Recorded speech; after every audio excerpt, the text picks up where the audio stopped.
Alright guys, so is spending $350 on a 1911 A1 clone going to be worth it? Let's find out.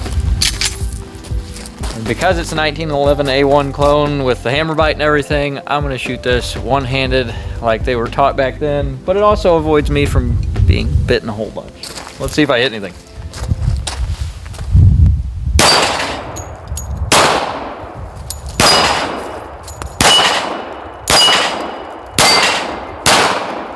Oh, I rushed it. That was fun though. I felt very like Patton-esque for some reason. I don't even know if he used one of these, but okay, I can do better than that, or at least maybe I can. So see how this goes.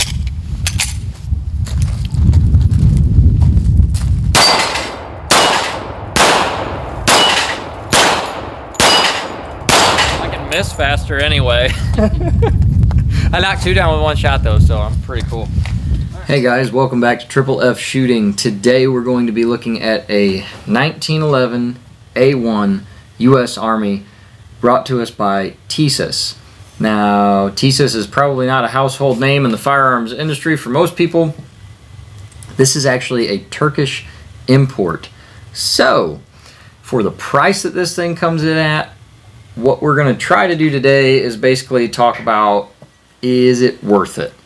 So before we get too deep into all the features of this pistol, let's jump out to the range and just kind of go through some quick shots with the thing.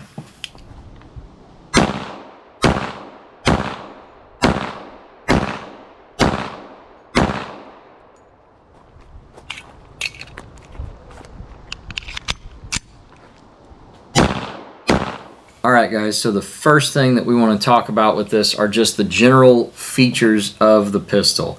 Now, if you are not a history buff, I'm going to try not to spend a ton of time going over every last thing of this, but I'll just give you the quick rundown on what a 1911 A1 generally has, or should have. So the first thing we'll do is get rid of the 7-round magazine, which is appropriate. All clear. Okay. So, first things first, we'll start up at the muzzle of the gun and work our way down just to kind of keep it concise. We have a tiny, tiny, tiny little nub of a front sight. The rear sight is not a whole lot better, so that the sight picture you get on this thing is fairly atrocious. You are just kind of looking through a tiny little cutout, little nub somewhere up front. It is all the same color as the slide. There is no high vis, anything about it. That's fairly accurate. The only other 1911 that I've handled that was military original is not an A1, but the sights are pretty much the same. One thing that is major difference, and the only real major difference out of the whole pistol, is that the ejection port is too large. This is a very modern ejection cut, whereas an original would have been quite a bit more shallow. So, that's the major difference on this whole gun. Your slide serrations are simply tight vertical lines. That is pretty cool. Looks just like it should. The hammer has a little bit of a width to it and is knurled. It's probably knurled a lot better than some of the originals would be in today's shape, but looks very good. Your grip safety to your beaver tail, if we want to call it that, is lengthened just slightly, which is correct. The 1911, this barely stuck out hardly at all. One really cool thing, if you can call it that, to me it's awesome, even though it's sort of painful. You still get hammer bite with this pistol. You can see that if I ride the gun really high, I can actually get the web of my hand to crawl up and over your beaver tail. When the hammer comes down, and under, recoil and everything where it's all slamming around, this is going to come down and pinch you between the hammer and that beaver tail right in the web of your hand. I'll actually clip in another piece of video where you can see that it's actually biting me and I'm bleeding a little bit.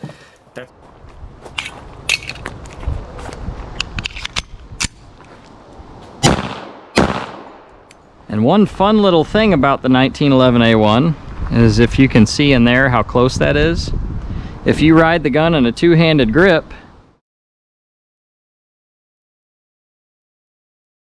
you get hammer bite. And that's what makes this a pretty good clone, because you actually used to get hammer bite. One-handed, not a problem. Switch to two, and I drive my hand higher, thus the bite. Neato. That's kind of cool because that's how they were originally designed as far as the dimensions. Guys complained about that in the military. This one will do it to you. Oddly enough, if I fire this thing one-handed, I do not have that problem. If I fire two-handed, where I'm starting to run my thumb higher, that's where I'm really getting bit. So if you shoot the thing like it was originally intended with one hand for one gun, don't get the hammer bite. Kind of a neat feature. Okay, working our way down. Already got over that. The safety on this thing is very small and accurate. All you have is basically enough of a nub to get your thumb on there and drop it. You do not have this nice big shelf. There is no safety on the other side of the gun. It's not ambi. That is correct. The hump on the pistol on the mainspring housing is basically got some lines milled into it. That is also correct. And you do have a lanyard ring. Watch out for the lanyard ring, because if you go to slam a magazine in, there is every chance that you're going to catch the heel of your hand on that thing real good and hard, and that is generally not a good feeling. So when you are loading the thing, you want to make sure you run the heel of your hand higher up on the mag so you avoid that. If you go palming it, you're going to smash that thing. Again, true to form. Nothing on the front strap of the pistol, so it's just a smooth hunk of metal. I have a short trigger reach, which is very accurate to the originals. The 1911 had a fairly long shoe, and guys would complain that the reach was a little too long, so on the A1 it is shortened up quite a bit. I also have the bevels around the trigger guard that are correct for an A1. Almost every 1911 by any modern standard has that now. It's actually, I think maybe there's one other company that makes it where there aren't any of those bevels because they're trying to recreate in just a regular 1911. As far as markings go, there are no stampings for inspection or anything like that. The markings that you do have on the pistol are somewhere right here, if I can feel it. You have a fairly subdued import marking that keeps it pretty much out of sight, which is really cool. I hate when pistols of modern make or otherwise or clones have giant billboard crap all over them. So this is a nice touch. It's nice and small. They maybe could have done it better if they would have put it under here and made it really hard to see, but that's just a nitpicky thing for me. You do have 1911 A1 U.S. Army down the side, which is not how an original would have been marked, but it's fairly close, so it does a good job of, you know, getting in the ballpark. This one's not wearing original grips. Actually, it is wearing original 1911 A1 grips that I purchased off of, I think it was Numeric or Apex Gun Parts.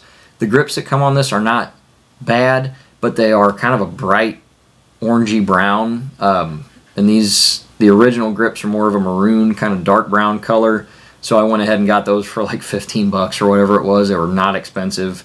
If you're going to do this, to me it was absolutely worth getting some kind of beat up plastic 1911 A1 grips for it. Your mag release is standard fare, looks pretty good, and that about does it for features. You have a standard slide catch, just like you'd see on any 1911 A1, so it does a very good job at holding true to the original.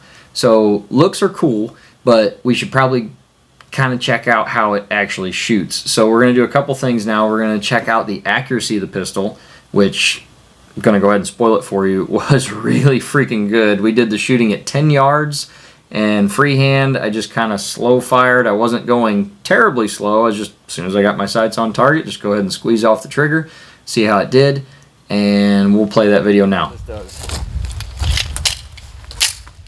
It operates fairly smooth so far. You do have your very small safety. Everything else feels pretty good. Short reach on the trigger. So I'm just going to go for the center of the A zone. I'm actually going to aim at like that fold crosshair that's made for me, and use these tiny, tiny little combat sights and see what we get.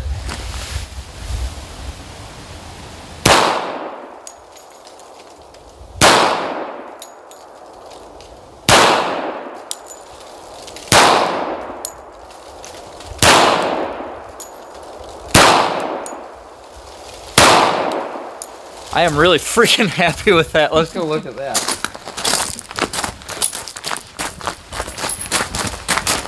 So for a $350 1911 punching pretty much a solid hole, shooting fairly quickly, I'm pretty happy with that. The trigger's actually really nice. I don't know of any 1911 that shouldn't have a good trigger, so that's sort of expected of this thing. But for the feel and everything, I was able to not get hammer bitten by just kind of keeping conscious of it, running my hand not crazy high on the thing. But even with these tiny, I don't know how well you'll be able to see them, but with these tiny little nubby combat sights, you're able to get very good, you know, combat accuracy out of the thing. So, okay, so as you can see, this thing pretty much punches one ragged hole for about half that mag, and then I kind of wander around a little bit, but really, really good accuracy for just messing around out of this pistol. We also did a couple shots at about 25 yards on 6-inch plates because I had 3 rounds left and didn't want to, you know, put them back in the box and have to cart a whole box back with just 3 bullets in it. So we'll play that too. Okay, this is more for giggle factor because I had 3 bullets left in that box and I didn't want to leave them. We're going to try this. We're at about 25 yards, maybe 20. This is basically the max range I can shoot in this bay. I only got 3 bullets. We'll see if I can hit some 6-inch plates. One-handed, of course.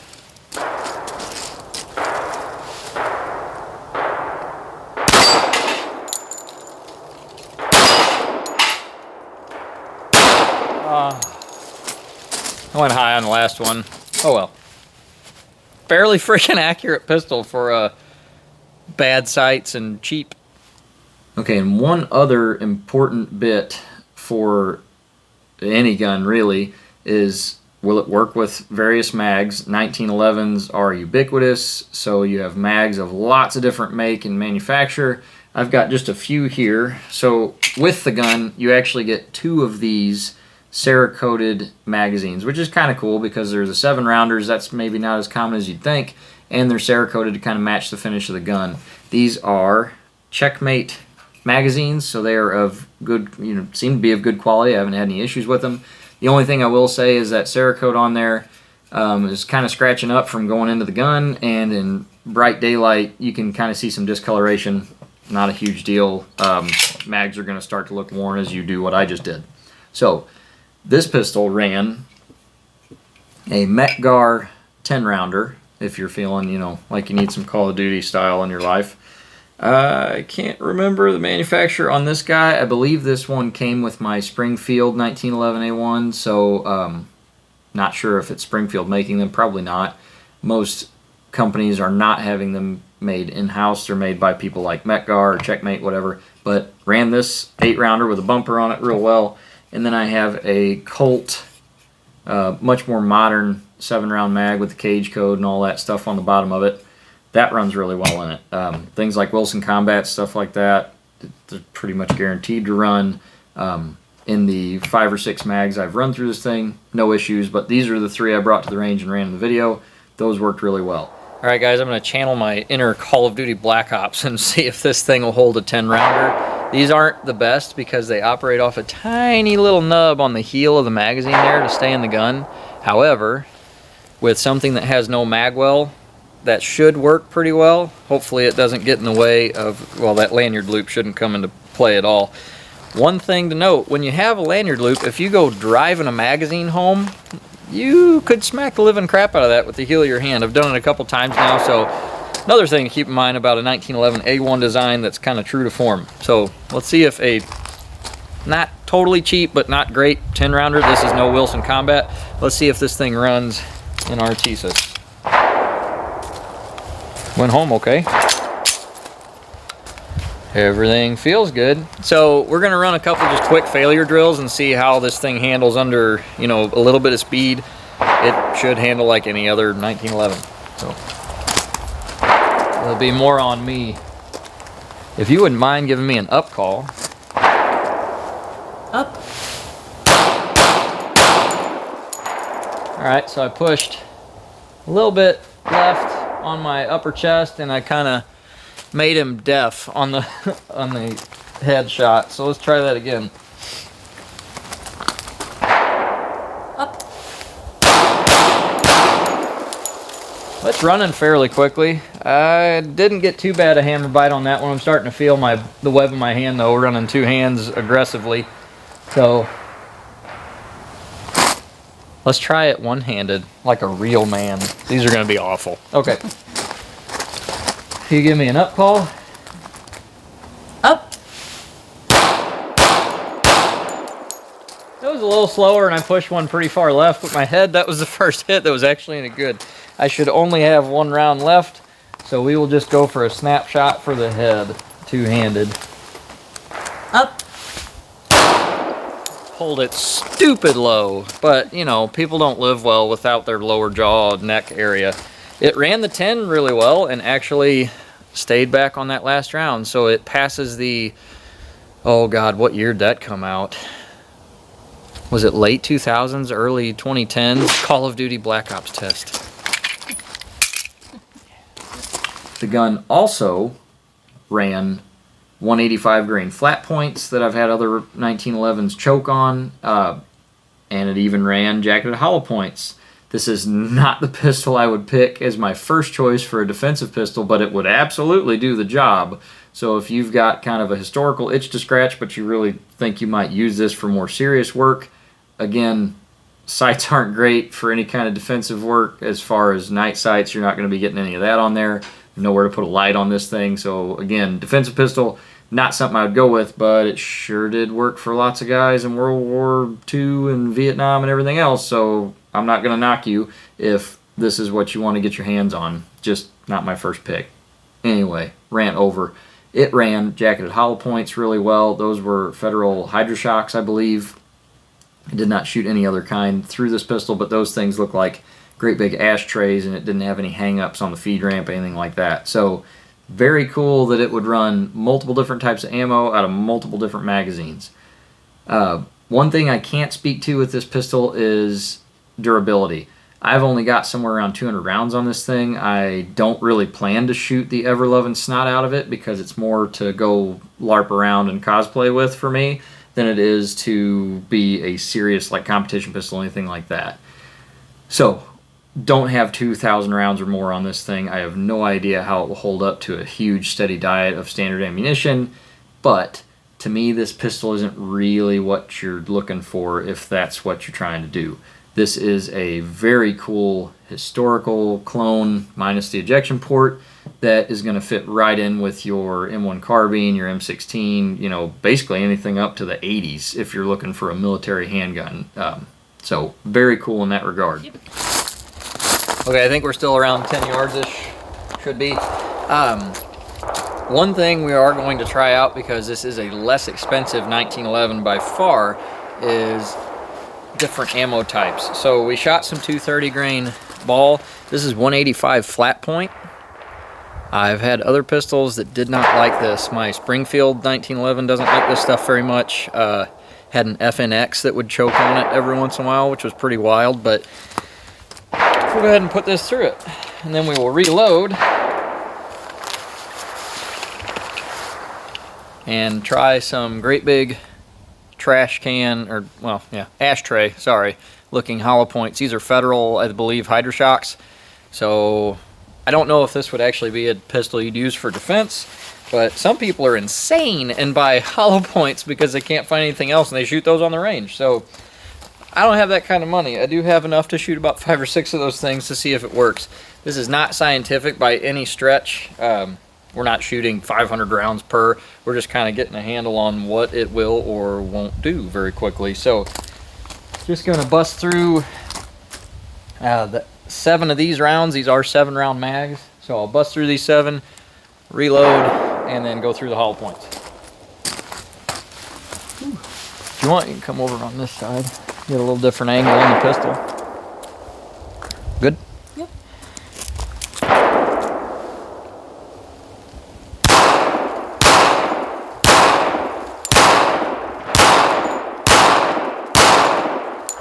Had a couple there that looked like they were a little bit weak on the ejection, but it fired all of them.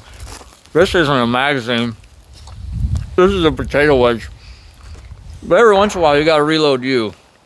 Oh my gosh, good.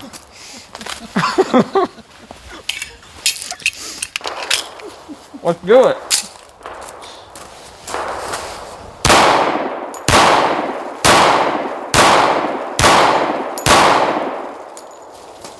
Yeah, it worked. That's pretty cool.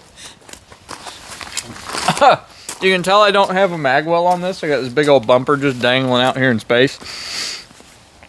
You see more modern 1911s have magwells. Sorry.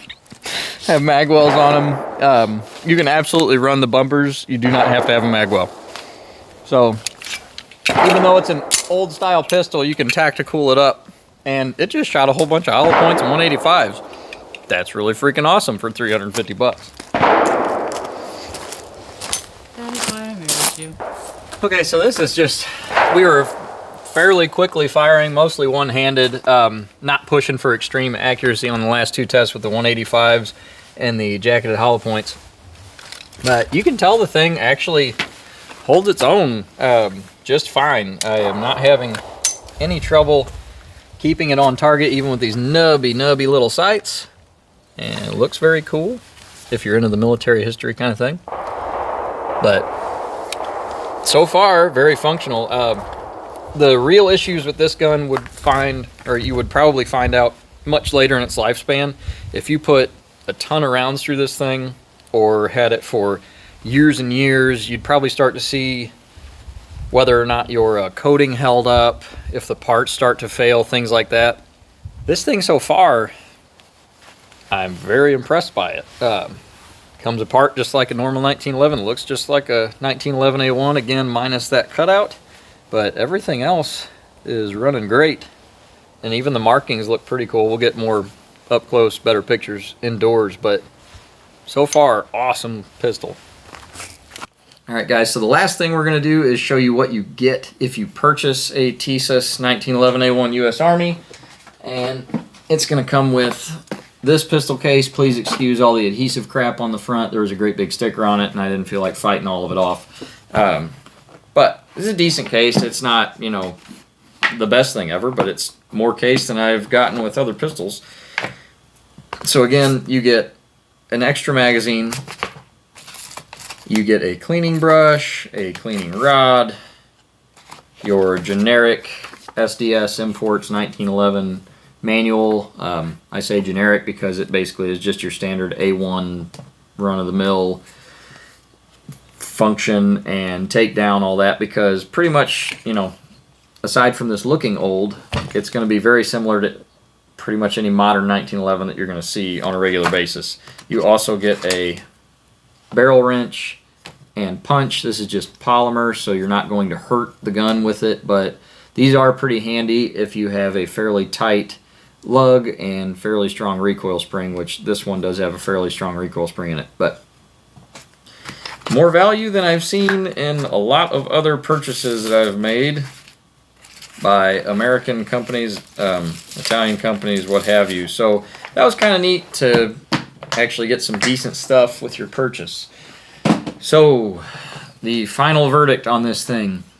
This MSRP's right now on a lot of websites, Classic Firearms, Grab a Gun, there's a bunch of others, for less than $360. That's cheap. That's like nasty cheap for a 1911. I think the cheapest 1911 I've ever seen before that was years ago. It was a Rock Island, just a standard GI style, kind of like this, for around $400 in a gun store. So it is very difficult to get less expensive than that. For the money, this thing punches way above its weight. It was very accurate. It handles, you know, just as good or better than any other 1911 I've ever shot, which is kind of wild considering the fact that it didn't cost hardly anything. The only gripe I could have about it is that you're buying a gun that's made somewhere else and imported, but quite a bit of guns, especially value, you know, minded guns or budget minded guns, are imports. If it's made in America, it tends to be more expensive. I have a 1911 A1 from Springfield that shoots great. Love the gun. It's much more modern than this, has adjustable sights and everything, but this is actually a tighter fit on the slide. And I, oddly enough, was slightly more accurate than I've been with that thing, just kind of messing around with this. I don't get hammer bite on my Springfield though, so something to keep in mind. But again, this thing punches way above its weight. If obviously I liked it enough, but if you've got any kind of an itch for a historical firearm, if you've been on Gunbroker looking at 1911 A1s from Colt and Remington that were original military, you're talking $2,000 is the bottom of the barrel for price. And it only goes up from there. I've seen them all the way up into the 7s and 8s because they come with a factory letter or whatever, what have you. But if you want to shoot something like that and spend less than $400, this is the ticket. I am terribly impressed with this thing. I can't believe it shoots as well as it does for the price point and looks as cool as it does. It allows me to run around with an M16, M1 Garand, all that stuff in its Repro holster that I purchased and feel all the warm fuzzies that I want to feel running an older pistol. So without further ado, I'm going to tease you a little bit just to show you a little difference. This is a Colt 1911. Does not have scalloped out trigger guard, has a very small ejection port. The sights are even smaller on this guy. I have this tiny little hump and this tiny little beaver tail. I have no hump on my mainspring. I have no serrations whatsoever anywhere, so this is a very slick feeling pistol. You can tell the trigger shoe is quite a bit longer than the other trigger shoe on the 1911 A1, and this thing's really cool. You know what I'm not going to do with this? I'm not going to shoot the crap out of this. In fact, I have not shot it yet. My father has not shot this yet. We got this a little while ago, and I don't know if we were going to do that or not. It's been reblued, so all the serious collector value is gone, but very cool pistol. Try to get a close-up so you can see all the United States property stuff. Might go ahead and just take a picture of it and throw it in if that was too hard to see, but very cool. You can see a 1911 A1 and where it came from. So just thought I'd throw that in there for fun because that's way too cool a pistol not to show off. Anyway, Tisas 1911 A1 U.S. Army is definitely worth purchasing if you like the historical stuff. Would not make this my primary defensive pistol, but if you have a hankering for a 1911 A1 that shoots pretty well and you're not going to shoot the ever-loving crap out of it, who knows? This thing might be stupid durable. Not what I'm going to do with it. I'm going to quit ranting. Definitely a cool pistol. Definitely would buy it. Can't recommend it enough if that's what you're into. So thanks again for watching Triple F Shooting, and we will see you in the next video. Good? Oh. God. It's chilly, guys.